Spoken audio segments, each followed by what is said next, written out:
peu bousculé. Bonjour à tous. Nous allons commencer cette matinée officielle, disons, et avec plaisir de cette remise de décoration de notre ami Étienne. Je voudrais que vous me rejoigniez à la tribune Dédé, son épouse. Attention, les marches sont dangereuses. Ah, je crois bien.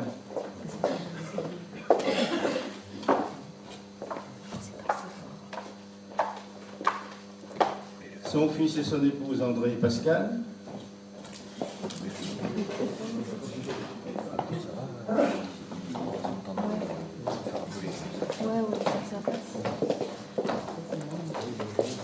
Sa fille Annette.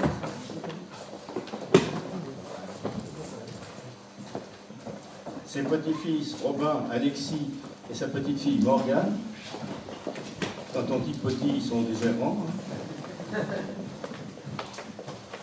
Ses frères et leurs épouses, Jacques et Jean-Charles, Daniel et Christine.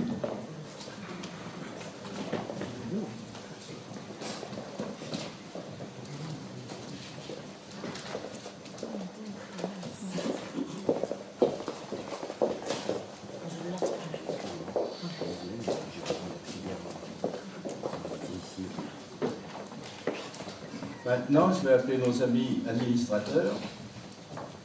Françoise Talbot, puisqu'elle est en tête de liste sur Mobile. Comme ça. Généralement, on parlait à la sécurité qu'on nous a gardé. Il y a une révolution, ça. Joseph Trottard et Odette. Eliane Macognac. Yvon Pellet et Marie-Odile. Élie Jean et Raymond. Bernard Catirolo et Josette. Sabine Forest-Mur. Christiane Boisson.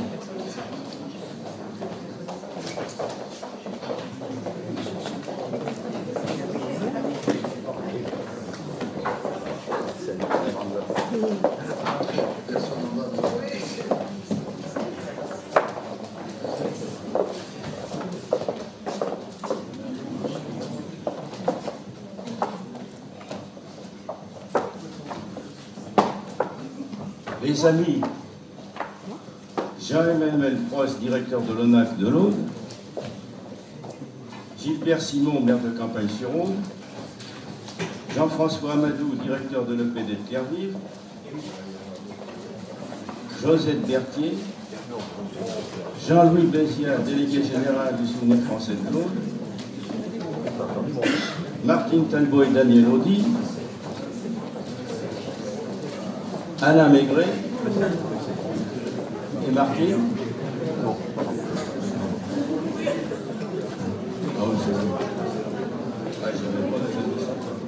C'est joli. Et Laure Matler.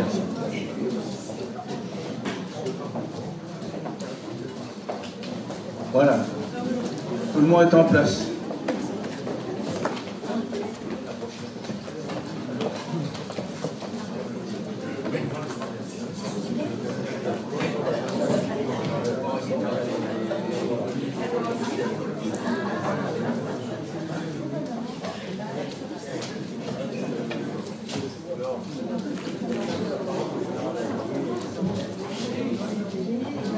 Je laisse maintenant la parole à notre ami le général Christian Boisson pour son intervention.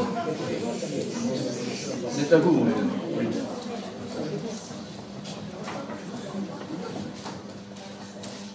Mesdames, Messieurs, nous allons commencer avant le discours d'intronisation, commencer par respecter une minute de silence à la mémoire des 4 personnes qui ont été assassinées à Trèbes par un fanatique islamiste.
Oui, par modestie, Annette, gendarme,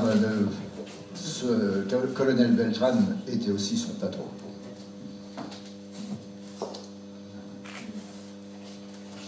Je vais commencer le discours d'intronisation. Pardonnez-moi si je suis un peu long, mais sur l'homme, il y avait tellement de choses à dire.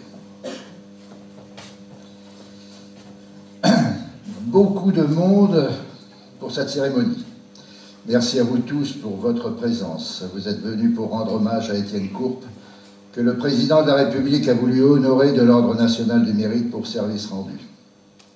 Cher Étienne, c'est une joie et un réel honneur pour moi de m'adresser à vous. Je suis heureux de vous voir entouré de toute votre famille. Rassemblement exemplaire que je souhaite saluer spécialement. La décoration qui va vous être remise, l'honneur et la touche, j'en suis convaincu. Votre épouse André, que je rencontre avec plaisir lors des réunions de la FNBPC. Votre fils André et son épouse Pascale, accompagnés de leurs enfants ou petits-enfants, Robin et Alexis. Votre fille Annette, dans un uniforme qui m'est cher, ayant eu l'honneur et la fierté de le porter durant de longues années. Elle est là accompagnée de votre petite-fille Morgane. Vos deux frères, Jacques et son épouse Danielle, Jean-Charles et son épouse Christiane.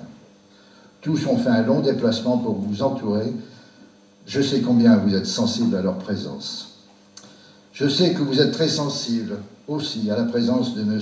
Jean-Emmanuel Prost, directeur de l'Office national des anciens combattants et victimes de guerre de l'Aude, à l'origine de votre proposition à cette prestigieuse décoration. Je veux saluer aussi le président Robert Talbot et tous les membres du conseil d'administration de la Fédération nationale des blessés du poumon combattant, dont j'ai l'honneur de faire partie. Cette fédération, une fois encore, se trouve honorée, et cette fois par la personne de son secrétaire général. Monsieur Alain Maigret, maire de Salagnac, Clairville, et Gilbert Simon, maire de Campagne-sur-Aude, avec leurs conseils municipaux, réunis pour le jumelage des deux communes. Monsieur Amadou, directeur de l'établissement public et départemental de Clairville. Nous regrettons l'absence de Madame Martine Marquet, présidente du comité du souvenir français de Salagnac, mais qui est souffrante. Les porte-drapeaux et toutes celles et ceux qui sont là aujourd'hui pour vous manifester leur amitié, et j'en doute pas leur estime et leur admiration. Une remise ainsi constitue un moment particulier, solennel certes, mais dans lequel affleurent aussi beaucoup d'émotions, surtout à l'heure de rappeler le parcours de l'impétrant. Mon cher Étienne, je suis très touché que vous m'ayez demandé d'être là pour vous remettre cette prestigieuse distinction. Ça me fait l'occasion de sortir un uniforme qui a tendance à sentir un peu la naphtaline. C'est un honneur et le témoignage d'une grande confiance. C'est pour moi l'occasion de mettre en valeur, en lumière, vos multiples talents qui se sont exprimés et s'expriment encore dans des domaines professionnels et sociaux. Votre vie, vos actions, se sont inscrites dans le cadre de grandes orientations qui vous caractérisent et vous tiennent à cœur. L'esprit de famille. La présence de votre famille au complet, que je décrivais précédemment, en témoigne, mais aussi celle de la FNBPC. Ouais, moi, je prononce tout de suite. Hein, je sais pas. Votre seconde famille.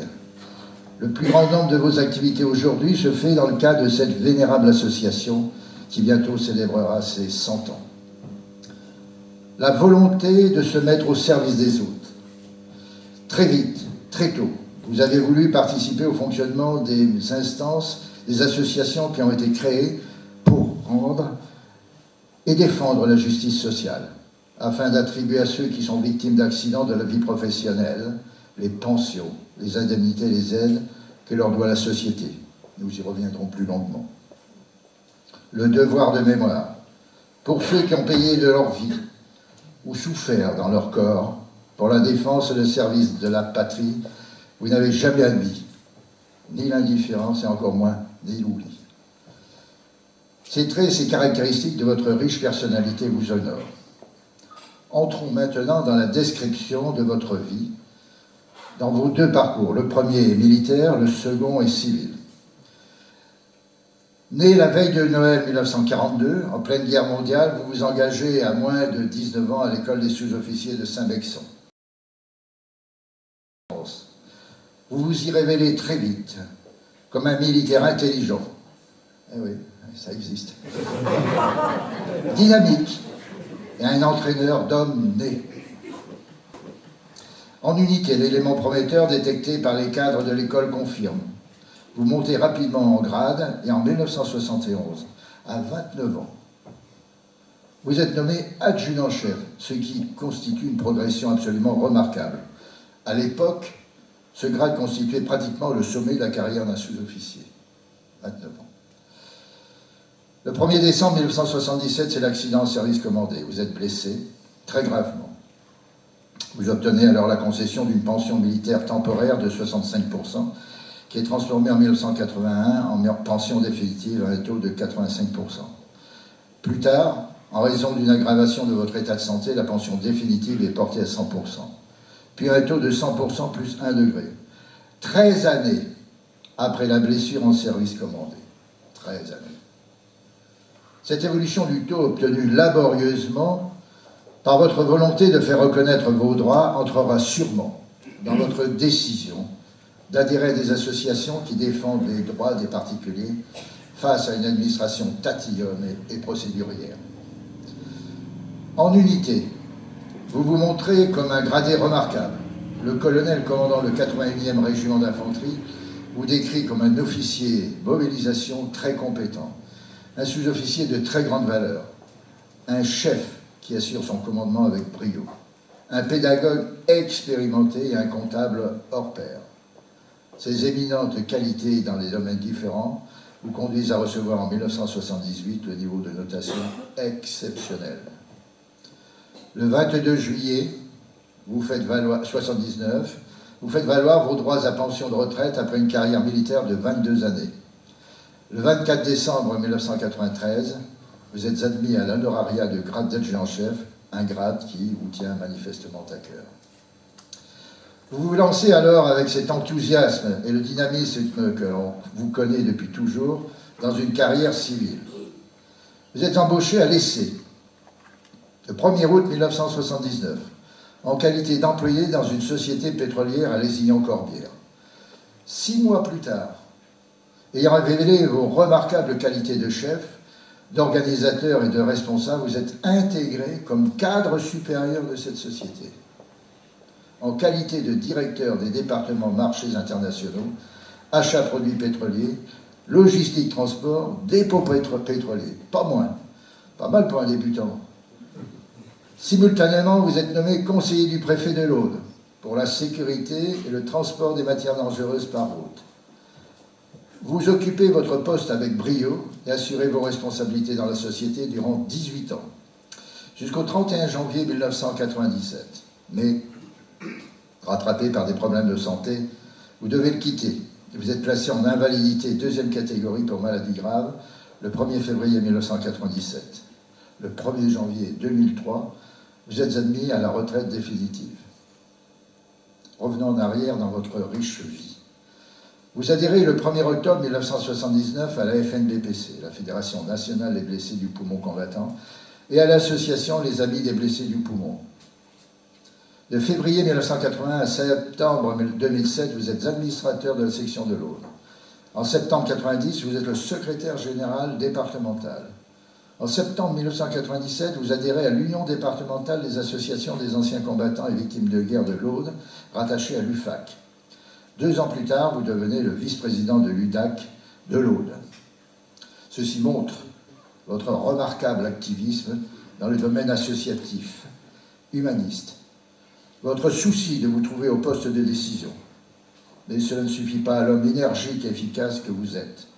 En 1999, vous êtes nommé juge assesseur au tribunal département des pensions militaires de l'Aude. Vous appuyant sur vos excellentes qualités dans le domaine administratif et vos éminentes connaissances du droit des pensions, vous vous montrez très vite comme un acteur efficace et dévoué dans l'exercice de cette justice. Écoutons le directeur des services déconcentrés à la direction interdépartementale de Montpellier. En tant que secrétaire général départemental, il représente ses camarades dans leurs demandes administratives. J'ai eu l'occasion d'apprécier son dévouement auprès de ses camarades, sa compétence dans le domaine des pensions et le travail très utile qu'il effectue dans la constitution des dossiers, sachant défendre le point de vue de ses camarades, mais comprenant bien les limites de la réglementation. Cette médiation dans l'administration, entre l'administration et les ressortissants, est très positive. Ce haut fonctionnaire porte aussi des appréciations très élogieuses sur votre rôle en tant que juge assesseur au tribunal départemental des pensions militaires de l'Aude, où sa présence est très appréciée par ses camarades qui contestent les décisions administratives. Sa très bonne connaissance du Code des pensions militaires d'invalidité éclaire le président du tribunal sur des dossiers souvent très compliqués, compte tenu de la législation extrêmement complexe. Membre de plusieurs associations, FNBPC, Amis des blessés du poumon, Union des anciens combattants, Gueule cassée, Souvenirs français, vous y faites preuve d'une grande activité dans toutes les manifestations patriotiques. Ce devoir de mémoire qui vous tient tant à cœur, pour vous, c'est une impérieuse nécessité. Une de vos grandes qualités, c'est votre formidable sens de l'organisation. On pourrait croire que votre cerveau est un ordinateur. J'ai eu la possibilité d'observer le secrétaire général de la FNBPC à l'œuvre lors du dernier congrès, et récemment encore, l'an passé à Clairville. Sous la houlette du président Talbot, Vladimir Talbot, vous avez organisé une remarquable manifestation qui restera dans les mémoires. À Campagne-Séraude, en liaison avec la municipalité et le Souvenir français, vous avez participé à la conservation des lieux de mémoire, l'hôpital militaire et le cimetière national, en Dordogne même. Ici même à Clairville, vous participez à la célébration des lieux de mémoire, aménagement du cimetière des Alsaciens et création du musée de la FNBPC, en collaboration avec la municipalité de Salagnac et la direction de l'établissement public départemental. On pourrait, encore pendant de longues minutes, parler de vos mérites, mais je ne souhaite pas meurtrir votre indéfectible modestie. Aussi allons-nous passer à l'instant solennel de cette remise de la croix de l'ONM que vous avez bien méritée.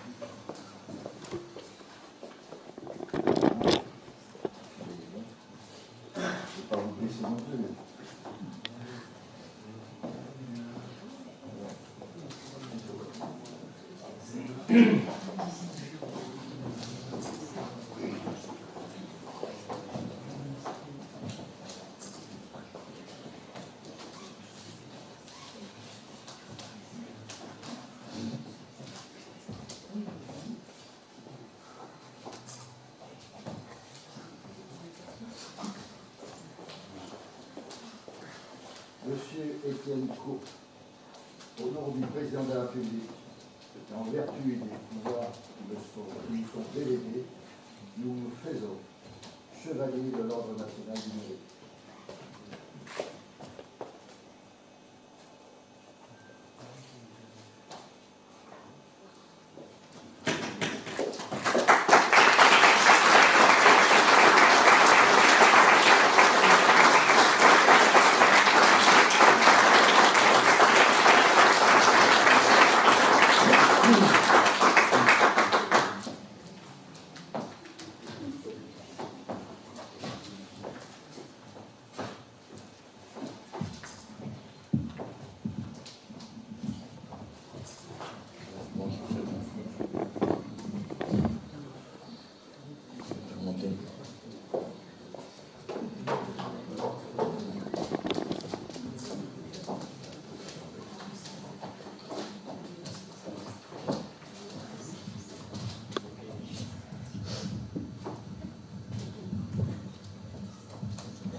Très bien.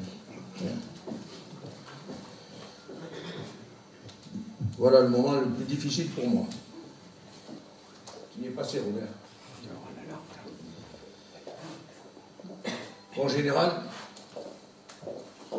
messieurs les maires, Monsieur le directeur de l'ONAC-VG de l'Aude, Monsieur le directeur général de Clervivre, mes chers amis de Clervivre, de Campagne-sur-Aude, à mes camarades et amis de la FNDPC, à ma très chère famille.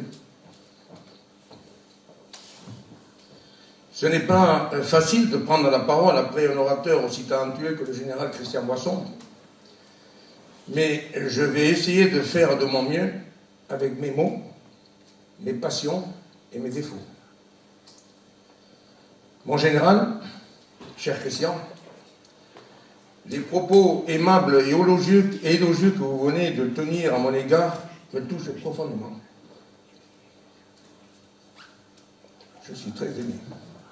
Je vous en remercie infiniment et je vous en suis très reconnaissant. Et je vous suis très reconnaissant d'avoir accepté de me remettre cet insigne de chevalier de l'Ordre national du mérite.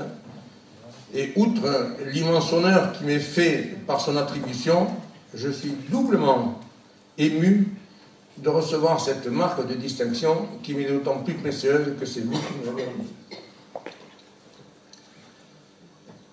Avant de continuer, je voudrais dire qu'en ce moment,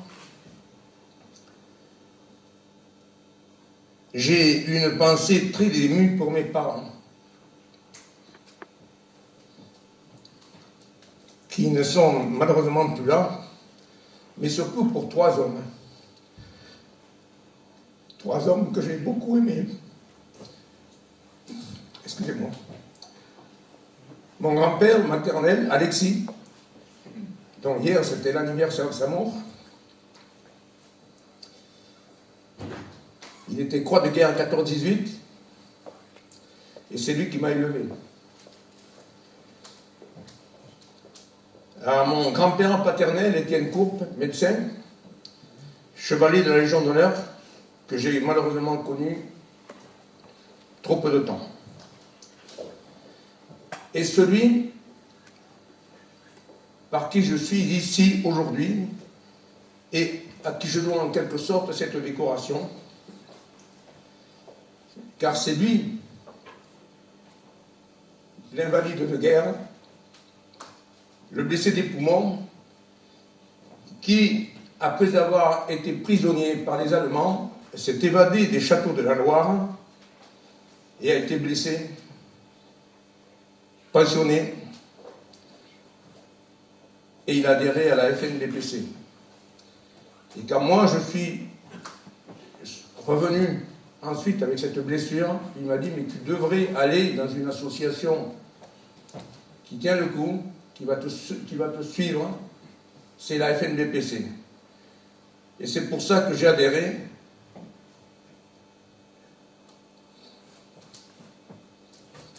C'était le papa de ma femme, Anna Demure. Un homme qui était vraiment une droiture, une gentillesse. Il était toujours présent pour nous. Aujourd'hui, cette décoration, bien entendu, je la leur dédie à eux, parce que pour moi, ils ont tout fait. Mais l'obtention de cette distinction qui m'est décernée est due à l'initiative de mon ami Jean-Emmanuel Prost, directeur de l'ONAC-VG de l'Aude, à qui j'adresse tous mes sincères remerciements. Merci Jean-Emmanuel. Je veux également remercier, mais il est absent, le général Serge Barcellini, qui a, contrôleur général des armées, qui a joué un rôle de passeur de mémoire en transmettant mon dossier, on le sait après, au ministre lui-même, entre ses mains. Il a dit voilà. Recevoir cet insigne à la cité de Clervivre en présence de mes amis clervivants et de mes amis campenois est un honneur supplémentaire. Tant notre aventure prouve que les relations entre Campagne-sur-Aude et Clervivre font que les richesses apportées par la FNDPC et ceux qui souhaitent y participer est la clé de notre avenir à tous.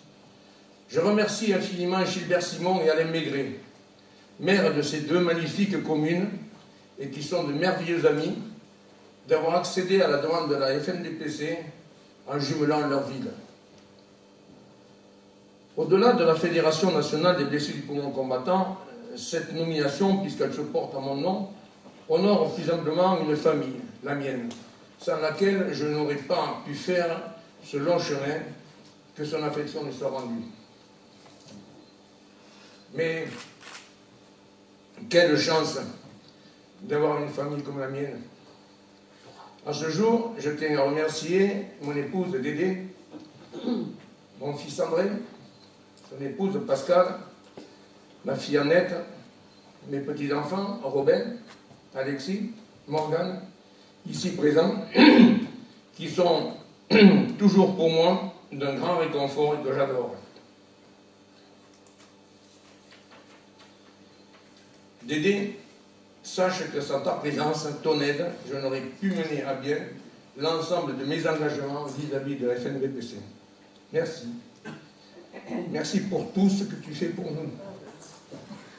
Merci également à mes deux frères, Jacques et Jean-Charles, à leurs épouses, Christine, qui sont aujourd'hui à mes côtés. Recevoir la médaille de chevalier de l'Ordre national du mérite, instituée en 1963 par le général de Gaulle, pour saluer les services rendus à la nation française est un honneur que je ne peux masquer. J'y vois la reconnaissance d'un travail accompli en collectif, avec tous mes camarades à la FNBPC. Ce mérite, je le dois donc à l'ensemble de mes camarades à la FNBPC, fédération à laquelle j'ai adhéré en 1979.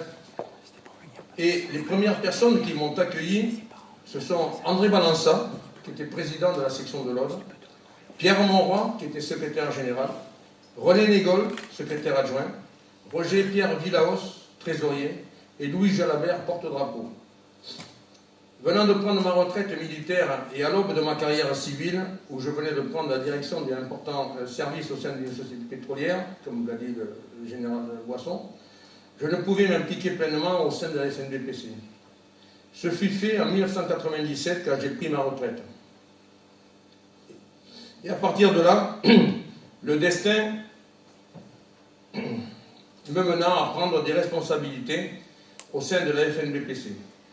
Secrétaire général de l'Aude en 1997, en 2003, Pierre Monroy, président national, sur la demande très appuyée de Robert Talbot, au cours du congrès d'Albi. Robert Talbot, alors secrétaire général, il me fit rentrer comme administrateur à la FNBPC. C'est à cette époque-là que je fis la connaissance d'un homme merveilleux, d'une gentillesse et d'une sensibilité extraordinaire, toujours prêt à rendre service, et qui deviendra mon grand ami, René Grain. Malheureusement, parti beaucoup trop tôt. En 2004, au cours du congrès de Nîmes, Robert Talbot, secrétaire général national, me propose de remplacer Marcel Cloarec comme secrétaire général adjoint. Et en 2006, 48 heures avant le congrès de Rennes, j'ai dû remplacer au pied levé Robert Talbot, hospitalisé d'urgence à Limoges.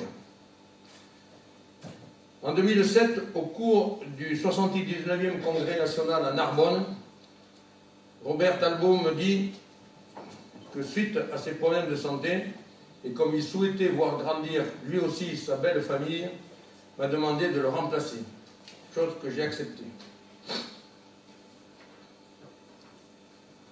Cela fait donc aujourd'hui 11 ans que j'occupe le poste de secrétaire général, mais le grand changement se produira en 2010, au Congrès national de Cahors, quand Robert Talbot prendra les fonctions de président national.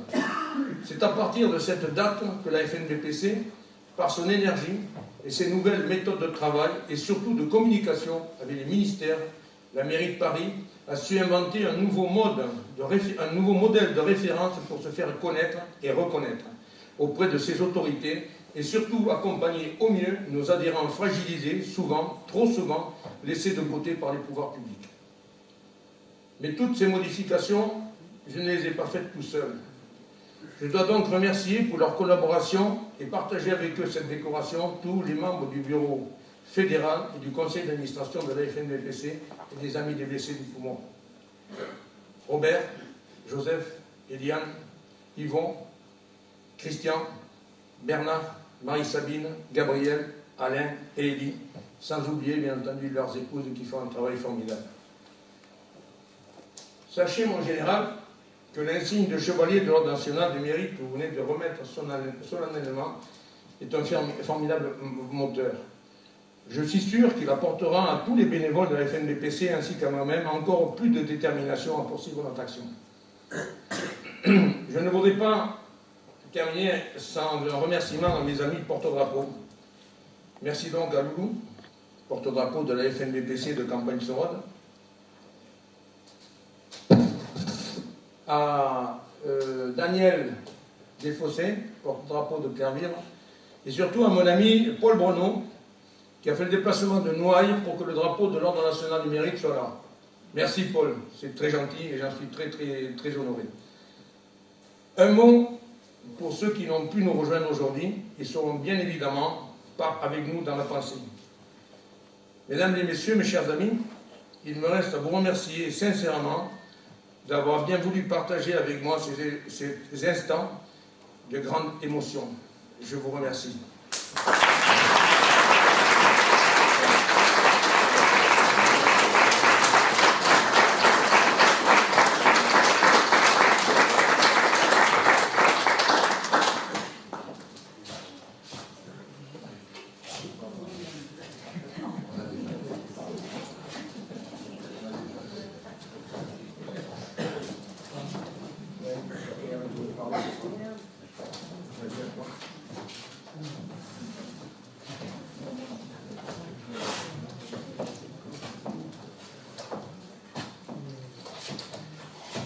Chers amis,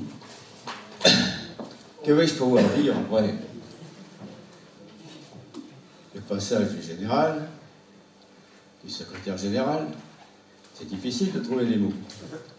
Mais enfin, Étienne, cher Étienne, notre ami le général Christian Boisson vient te remettre l'insigne de l'Ordre national du mérite.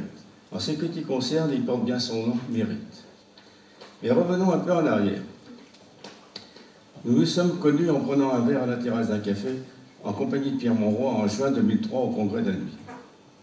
À la suite de cette rencontre, me parlant de toi avec beaucoup d'éloges sur ton activité au sein de la section de l'Aude, je lui ai suggéré de te faire rentrer au conseil d'administration du conseil d'administration national. Sur l'instant, il refusa, arguant que nous ne pouvions pas avoir deux administrateurs de la même section siégeant au CA, et que cela pourrait être mal interprété par les membres en place. Je lui répondis que qu'il était préférable d'avoir des administrateurs de qualité, de les prendre lorsqu'on en avait l'occasion.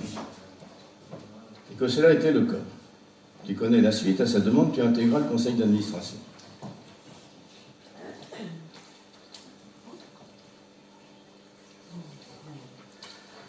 Rapidement, tu accèdes au bureau fédéral. Ensuite, secrétaire général adjoint. Tu t'adaptes au fonctionnement de notre fédération, notre ami René t'ayant bien aidé pour cela.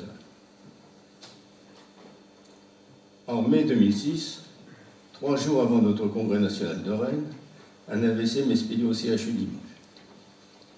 Tu pris le relais et assuras avec brio le bon déroulement du congrès.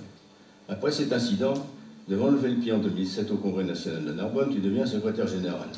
Ton activité débordante, parfois trop en devenir un peu je te laisse diviner le mot. Tu mettras l'espace. Te permet d'organiser les congrès suivants sans problème. Et aussi bien d'autres actions laissées pour compte pendant de trop nombreuses années. La mémoire, tant à Campagne-sur-Rhône qui s'y active.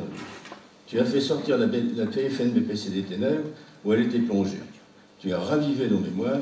C'est ton engagement au sein de notre fédération qui nous permet d'être à tes côtés aujourd'hui pour cette distinction que l'on vient de te remettre et que tu porteras avec honneur et fierté. Travailler à tes côtés n'est pas toujours une sinécure. Mais les liens particuliers nous assemblent.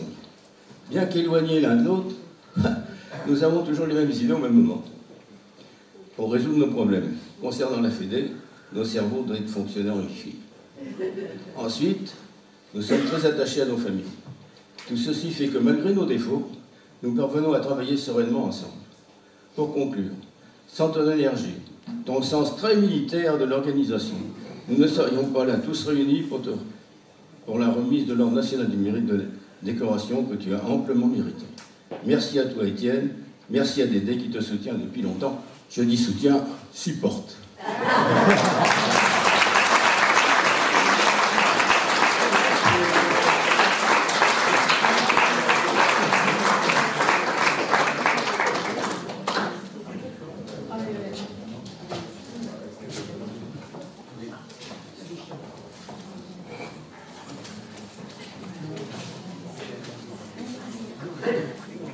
Bien, après tous ces éloges, il est difficile d'en rajouter, alors je vais lui tourner le dos.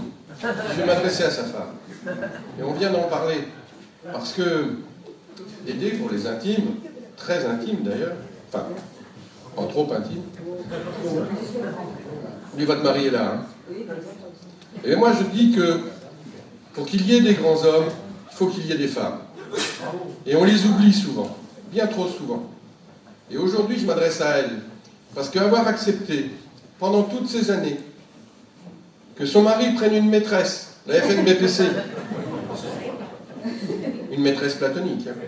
Enfin, je l'espère, M. Cour. Sinon, ça ne va pas le faire.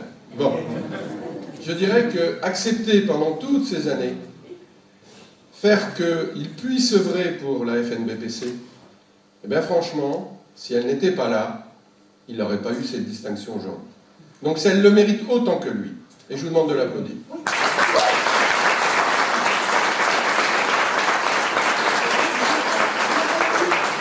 Et puis, parce que les discours ne doivent pas être trop longs et qu'on a entendu énormément de choses, je voudrais simplement dire à M. Courpe deux choses. Un, que je le remercie, que cette cérémonie ait lieu ici, parce que grâce à ce qu'il a fait et à ce qu'il a accompli, il y a une partie qui rejaillit sur l'établissement.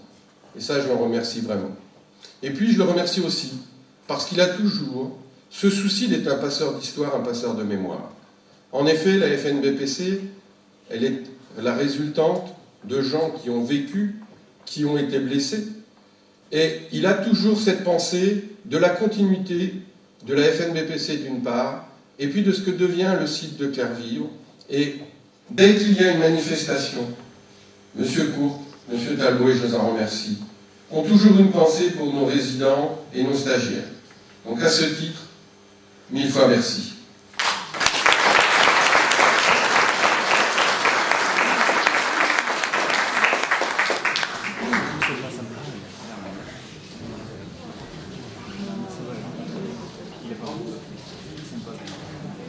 Mon cher Étienne, je ne savais pas que tu avais eu une vie aussi dissolue, puisqu'on vient d'entendre parler de maîtresse, mais c'était pour la bonne cause. Et l'hommage qui vient de vous être rendu, madame, je m'y associe entièrement. Je ne veux pas être très long, parce qu'il y a plein de belles choses qui ont été dites.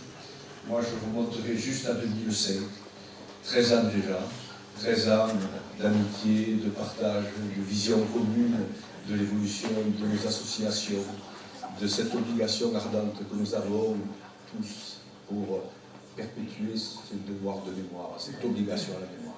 Voilà, moi je suis très heureux pour toi. Et puis, moi aussi, tu m'as fait couler le larmes.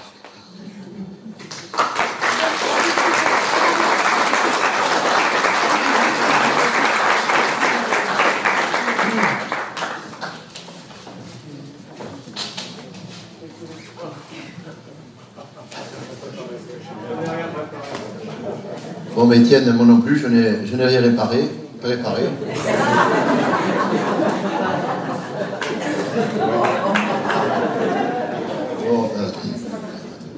Bon, mais Étienne, c'est vraiment un jour de joie pour tout le monde, parce qu'on connaît ta valeur, nous ici, à Salagnac-Clairvivre, ne serait-ce que par ton organisation au top, chaque fois. Il n'y a rien fait au hasard.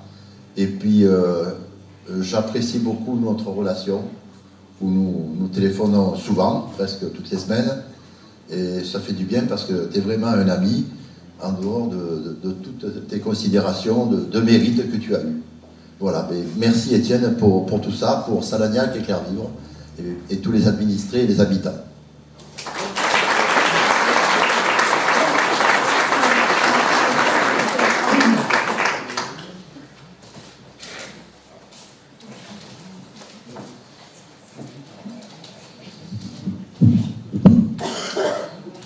Oui, puisque Étienne me donne le micro, je vais donc en profiter, mais n'ayez crainte, j'ai conscience que les discours se sont succédés. Tout ce que j'ai entendu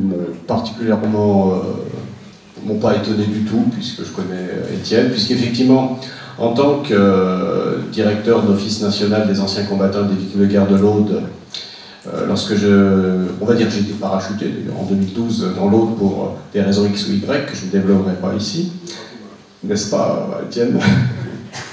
Je suis arrivé donc dans l'Aude et effectivement, dès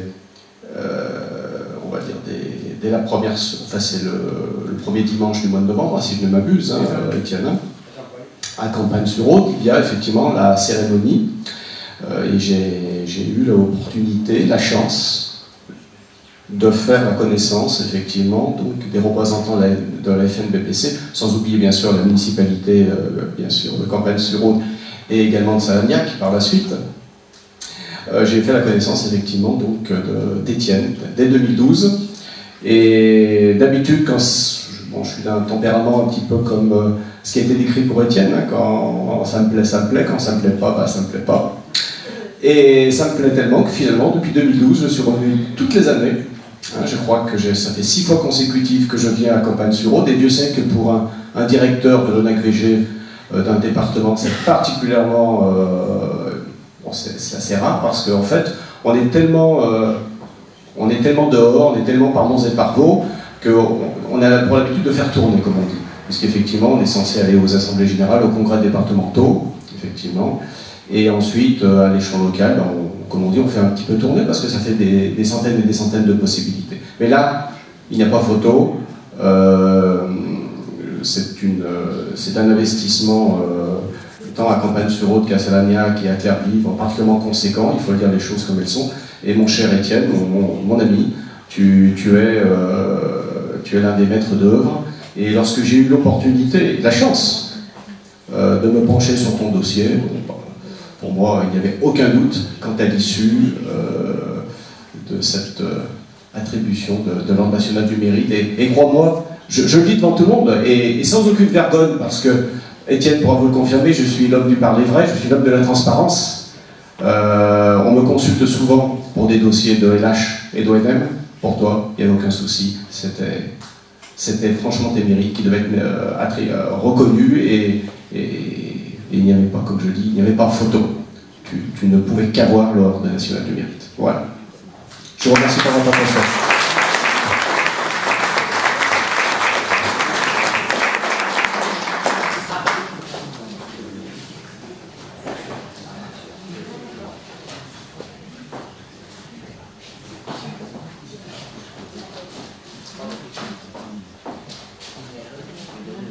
Encore un petit mot.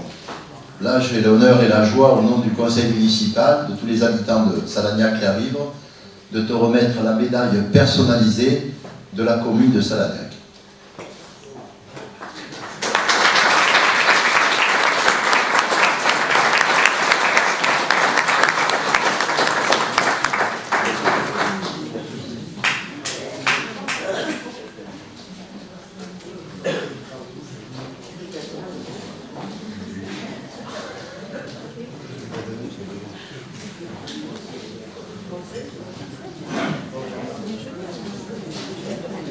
Ça n'est pas terminé.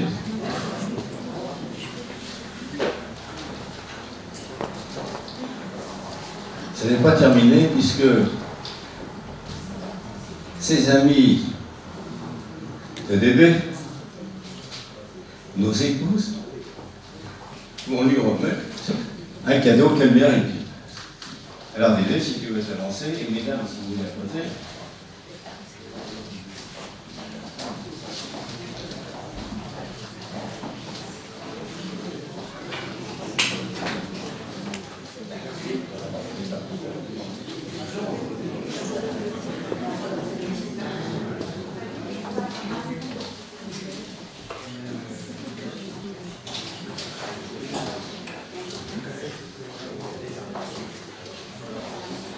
Moi je m'appelle Robin Courp, donc je suis en études de chirurgie dentaire à Montpellier et j'ai 23 ans.